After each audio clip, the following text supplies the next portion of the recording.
पाठ 12 जादुई अंगूठी। इस कहानी के माध्यम से कहानीकार ने अंधविश्वास की निरर्थकता एवं मेहनत की महत्ता को दर्शाया है। चंदन एक खिलाड़ी और मस्त मौला किस्म का लड़का था। पूरे दिन सतरंगी तितलियों के पीछे भागता रहता। कभी किसी बाग में चोरी से घुस जाता और रखवाले की आंख बचाकर फल चुरा लाता। इस तरह के कामों में उसे बड़ा आनंद आता। पिताजी उसे पढ़ने के लिए कह कर थक जाते, पर उसके कान पर जून तक नहीं रेंगती। उसका दिमाग नित नई शैतानी करने के तरीके से सोचता रहता। पढ़ाई में उसका मन बिल्कुल नहीं लगता था। स्कूल में रोज उसे डांट सुननी पड़ती। उसी की कक्षा में शेखर भी पढ़ता था। वह एक तेज मेधावी छात्र था। सभी अध्यापिकाएं उसकी प्रशंसा करते थे। शेखर सदैव बाएं हाथ की उंगली में एक लाल नग वाली अंगूठी पहने रहता था। चंदन के दिल में यह निर्विश्वास बैठ गया था कि वह कोई जादुई अंगूठी है, जिसके कारण शेखर सदैव पढ़ाई में आगे रहता है। चंदन दिन रात यही मंसूबे बनाता कि किसी तरह से भी कोई ऐसी जादुई अंगूठी मिल जाए तो वो शेखर को हर चीज में छाड़ दे। स्कूल की फुटबॉल टीम का चयन होने वाला था। फुटबॉल चंदन का प्रिय खेल था, अतः उसकी चिंता बढ़ती जा रही थी। अंत में उसने शेखर से पता लगाने का फैसला किया कि उसे वह जादुई अंगूठी कहाँ से मिली। अगले ही दिन चंदन शेखर के पास जाकर बहुत प्यार से बोला, शेखर तुम्हें जादुई अंगूठी कहाँ से मिली, मुझे बताओ जरा। शेखर हंसता हुआ बोला, अरे साधारण अंगूठी है, जादुई अंगूठी तो बस किसी की कहानियों में होती है, तुम किस चक्कर में पड़े हो। शेखर के बहुत समझाने पर भी चंदन को विश्वास नहीं हुआ। उसे लगा शेखर उसे बताना नहीं चाहता है। उन दोनों की बातें पास खड़ा पवन ध्यान से सुन रहा था। उसे चंदन को मूर्ख बनाने का अच्छा मौका मिला। चंदन उसे कई बार परेशान कर चुका था। वो पास आकर बोला, चंदन मैं एक बाबा जी को जानता हूँ, तुम चाहो तो मैं तुम्हें उनसे मिलवा सकता हूँ। चंदन की आंखें खुशी से चमक उठी, परंतु शेखर ने पूछा, अगर तुम जानते हो तो तुमने अपने लिए क्यों नहीं खरीदी जादुई अंगूठी। पवन जल्दी से बोला, ये अंगूठी महंगी है, मेरे पास इतने पैसे नहीं है। अगर चंदन के पास है तो उसे लेने दो, तुम्हें क्या परेशानी है। शेखर के लाख समझाने पर भी चंदन पवन के साथ चल दिया और घर जाकर अपने गुल्लक के सारे पैसे निकाल लाया। पूरे 100 रुपए थे। उसे लेकर वे सड़क के किनारे बैठे एक आदमी के पास पहुंचे। वह एक बड़े कागज के टुकड़े पर अनेक नगीने और अंगूठियां रखे हुए था। दोनों उनके पास जाकर अंगूठी देखने लगे। पवन ने एक अंगूठी उठाकर दिखाई, देखो ये कितनी चमक रही है, यही ले लो, बहुत सुंदर है। चंदन सिर हिलाते हुए बोला, ये जादुई नहीं है, तुम्हें कैसे पता। पवन, इनके नगीनों के रंग देख रहे हो, कोई भी लाल नहीं है। अंगूठी वाला आदमी ध्यान से दोनों की बातें सुन रहा था। बोला, तुम्हें क्या जादुई अंगूठी चाहिए। हाँ, दोनों एक साथ बोल उठे। अपने झोले से उसने गुलाबी नगीने की अंगूठी निकाली और बोला, यह है जादुई अंगूठी, रंग से कुछ नहीं होता, लेकिन बेटा ये पूरे 200 रुपए की है, मेरे पास तो केवल 100 रुपए ही है। चंदन सिर झुकाकर बोला। वो बहुत निराश हो गया था। उस पर दया दिखाते हुए वो आदमी बोला, ठीक है, तुम्हें 100 रुपए भी मैं ही दे देता हूँ, ले जाओ।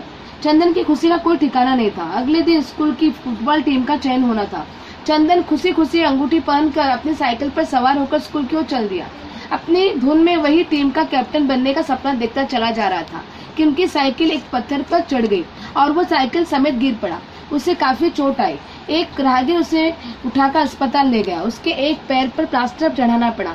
यह आश्चर्यचकित सा अपनी जादुई अंगूठी को देख रहा था। कैप्टन बनना तो दूर की बात, वो तो चयन प्रक्रिया में भी शामिल नहीं हो सका था। शेखर उसे देखने आया। चंदन ने उससे विनती की कि वह उसे सही जादुई अंगूठी का पता बता दे। शेखर उसे बहुत देर समझाता रहा। शेखर जैसे ही उसके कमरे से बाहर निकला, चंदन के पिता ने उससे पूछा कि ये जादुई अंगूठी का क्या किस्सा है।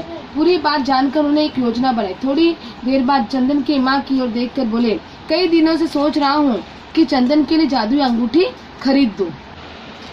खुशी से चहक कर चंदन बोला, क्या आप सच कह रहे हैं। माँ ने बात बीच में काटी, अरे वह तो बहुत महंगी आती है, 1000 रुपए की। पैसे कोई बात नहीं है, अंगूठी तो मैं खरीद दूंगा, लेकिन समय से उसे पहनने की शर्त है। चंदन जल्दी से बोल पड़ा, पिताजी जादुई अंगूठी पहनने की हर शर्त में मानने को तैयार हूँ। बेटा, उस अंगूठी को पहनने वाले को सभी काम समय से करने पड़ते हैं, हमेशा सच बोलना पड़ता है। खेलने का समय, पढ़ने का समय, सब कुछ नियम से बन जाता है। पता नहीं इतना कड़ा नियम तुम पालन कर पाओगे या नहीं। ऐसा न करने पर उस अंगूठी की जादुई ताकत कम हो जाती है। मैं वादा करता हूँ पिताजी, आपका विश्वास नहीं तोड़ूंगा। पिताजी ने उसे अंगूठी ला दी। लाल रंग की चमचमाती हुई अंगूठी पाकर चंदन की खुशी का ठिकाना नहीं था, परंतु उसे अपना वादा भी याद रहा। उसने पढ़ना शुरू किया। उसका सब काम पूरा हो गया, साथ ही उसका पढ़ाई में मन भी लगने लगा। वो मुग्ध भाव से अपनी जादुई अंगूठी को देखता और अपने अंदर आ रहे परिवर्तन को महसूस करता। उसे लगता वो धीरे धीरे शेखर जैसा होता जा रहा है। उसकी कमियां दूर भाग रही हैं। धीरे धीरे वो पुनः स्कूल जाने लगा। अब वो कक्षा में प्रश्नों के उत्तर देकर अध्यापक गण उसकी प्रशंसा करते।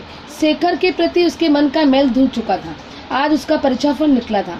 कक्षा में हमेशा की तरह शेखर प्रथम आया था, परंतु द्वितीय स्थान पर अपना नाम सुनकर चंदन की आंखों से खुशी के आंसू निकल पड़े। हमेशा किसी तरह से पास होने वाला वो कक्षा में पोजीशन से ले आया, कौन कल्पना कर सकता था। खुशी से उछलता हुआ चंदन घर पहुंचा तो उसके माता पिता बेसब्री से उसकी प्रतीक्षा कर रहे थे।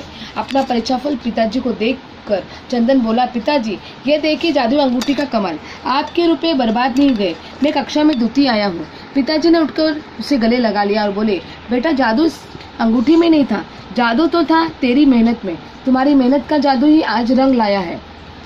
क्या? आश्चर्य से चंदन बोला। तब तक शेखर वहाँ आ गया था। बोला, हाँ चंदन, ये अंगूठी तो सिर्फ 1 रुपए की है, तुम्हारे पिताजी के कहने पे मैंने ही इसे ला कर दी थी। अब चंदन को सारी बात समझ में आ गई थी। उसका आत्मविश्वास जग गया था। मुस्कुरा कर बोला, पिताजी आपने तो मुझे जादुई अंगूठी के बजाय मेहनत का जादुई खजाना ही दे दिया। चारों के चेहरे पे खुशी की मुस्कान खिल उठी।